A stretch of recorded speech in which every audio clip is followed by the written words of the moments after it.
बिस्मिल्लाहिर्रहमानिर्रहीम, अस्सलाम वालेकुम जी। मैं नजमुल हसन बाजवा हूं। आज 8 सितंबर का आगाज हो चुका है और इतवार का दिन है। इस वक्त सबसे बड़ी खबर यह है कि वो जो आजम सवाती साहब ने धमकी दी थी, अभी तक वो धमकी काम करती हुई नजर आ रही है। यानी कि आजम सवाती साहब ने कहा था कि अगर आप हमें नहीं इजाजत देंगे और हमारा एनओसी कैंसिल कर देंगे तो मुझे वो करनी पड़ेगी प्रेस कॉन्फ्रेंस जो इमरान खान ने मुझे कहा है कि फिर वो बता दो कि वो अडयाला का दरवाजा किस तरह से खुला था और किसने रिक्वेस्ट की थी और किसने क्या कहा था।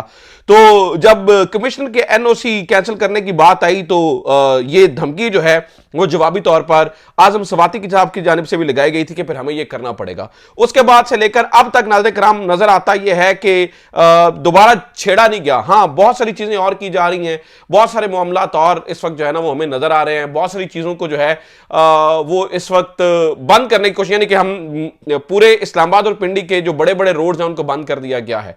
दाखिली और खारजी रास्तों के ऊपर कंटेनर्स लगा दिए गए हैं और रेड जोन, अचानक रेड जोन सेल करना पड़ा है। ये क्या कहानी हुई, ये क्या मामला है, जरा इसकी तफसीलात मैं आपके सामने रख दूं। और इसके अलावा एक और जगह भी शिकस्त हुई है। इमरान खान, आप यूं समझिए कि वो जीत चुका है। अब तक तहरीके इंसाफ के जलसे के डंके बज चुके हैं और इमरान खान एक रात पहले ही जीत चुका है। वो किस तरह, इसकी जरा तफसीलात सुन लीजिए। रात गए नाज़रीन किराम, पूरा मेला पक गया था पंडाल के अंदर, जो जलसेगाह का पंडाल सजाया गया है। रात गए, उसके अंदर मेला पक गया। पका इस तरह से कि इतनी, मैंने पहले बताया, इतनी बड़ी तादाद के अंदर लोग इकट्ठे हो गए कि रात समझिए कि एक मिनी जलसा रात को ही हो गया। यानी मिनी जलसा से समझिए कि पाकिस्तान मुस्लिम लीग नून वालों के बड़े बड़े जलसों जैसा जलसा रात को ही हो गया था।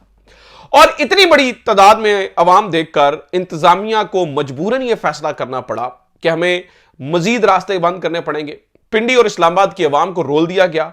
कंटेनर्स, इस्लामाबाद जो है वो कंटेनरस्तान बन गया और जो पिंडी है उसके बड़े बड़े आने वाले तमाम रास्ते जो संजानी को है वो बंद कर दिए गए।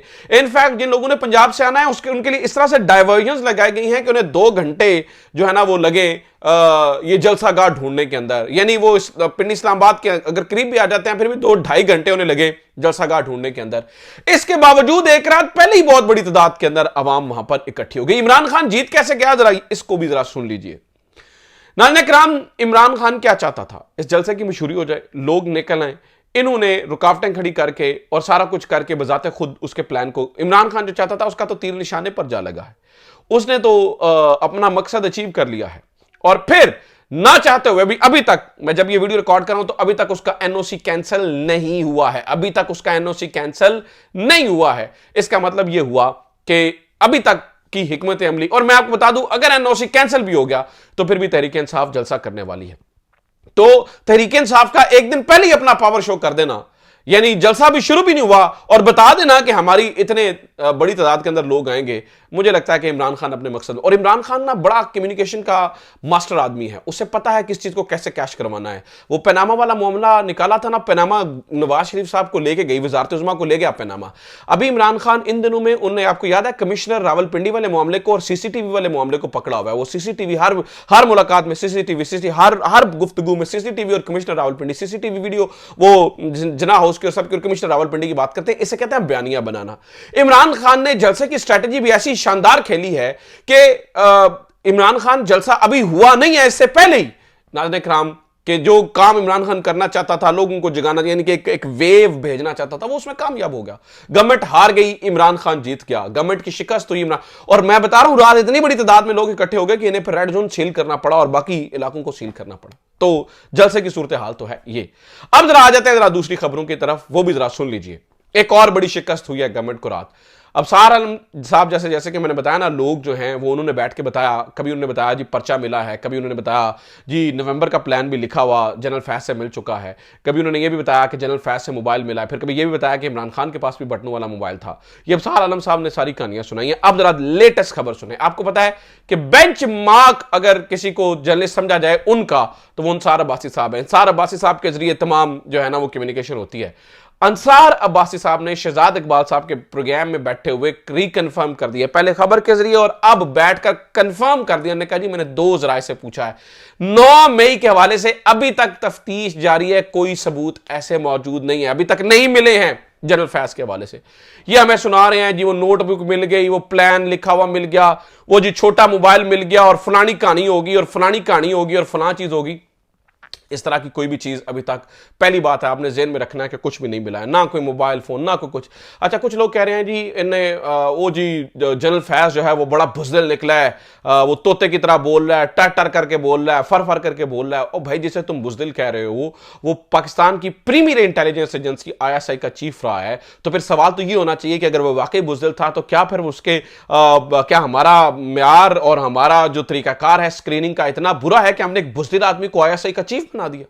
बड़े अफसोस की बात है, मुझे नहीं समझ आती कि छोटे मकासद के लिए, यानी कि छोटे मकासद के लिए बड़ी बड़ी चीजें इस तरह से क्यों कह देते हैं। अब एक और खबर भी है, थरथली बहुत बड़ी पड़ी हुई है।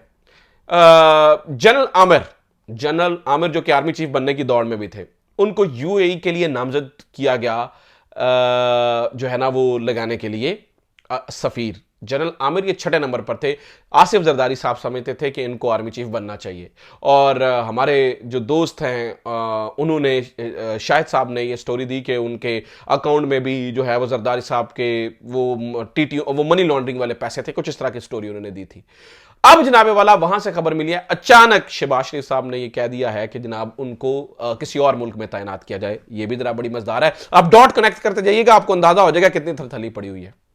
फिर एक और खबर भी है, एक और टौटे आजम जनाब हमारे नाम नेहाद सीनियर जावेद चौधरी साहब ने खबर दी है, और उन्होंने ये बताया है कि अदलिया को यह पैगाम दिया गया है, और अभी तो थोड़ा ठंडे तरीके से आने वाले दिनों में सीधे तरीके से कहा जाएगा कि हमने अपनी सफाई की है, आप भी अपनी सफाई कीजिए। तो साकिब निसार साहब या खोसा साहब, ठीक है, या फिर जो है वो उमर अता बंदयाल साहब, इन जैसे तमाम लोगों से जो है वो अब्बास पुरस होगी, और उनसे पूछा जाएगा और उनसे सवाल होगा और उनको कटहरे में खड़ा किया जाएगा। यानी कि ये बता रहे हैं कि अब जी अदलिया के अंदर सफाई होने वाली है। ये सारी चीज़ें, ये जावेद चौधरी साहब, ये वही लोग हैं जो कह रहे थे कि इमरान खान को मिलिट्री ट्रायल के लिए मिलिट्री के पास दे दिया जाएगा। हालांकि अभी पता चला कि ऐसी कोई खबर भी नहीं है। तो नाज़रीन किराम, अगर मैं इन नटशेल तमाम चीज़ें मिला के देखूं तो मुझे ये नज़र आता है कि हर तरफ खान की ही जीत है। इमरान खान जो तीर लगा रहा है वो सारे के सारे निशाने पर लग रहे हैं। कोई ऐसी चीज़ इस वक्त इमरान खान के खिलाफ उस तरह से कामयाब नहीं हो सकी है। इनफैक्ट इमरान खान ने अपना सबसे बड़ा मकसद हासिल कर लिया है, इतने डर और खौफ के माहौल के अंदर लोगों को मोबिलाइज करने वाला। और जिस तरह से लोग पहुंचे और एक रात पहले ही जलसागाह भर चुकी है, उसने ये साबित कर दिया है कि खान जो है उसने तमाम अपने ही रिकॉर्ड तोड़ डाले हैं। मुझे उम्मीद है ये वीडियो आपके लिए इन्फॉर्मेटिव रही होगी। मैंने सोचा मुख्तसर सी वीडियो आपके लिए सामने बनाऊं और आपके सामने ताज़ा तरीन सूरत हाल रखूं। अपना ख्याल रखिएगा। खुदा हाफिज़। पाकिस्तान जिंदाबाद।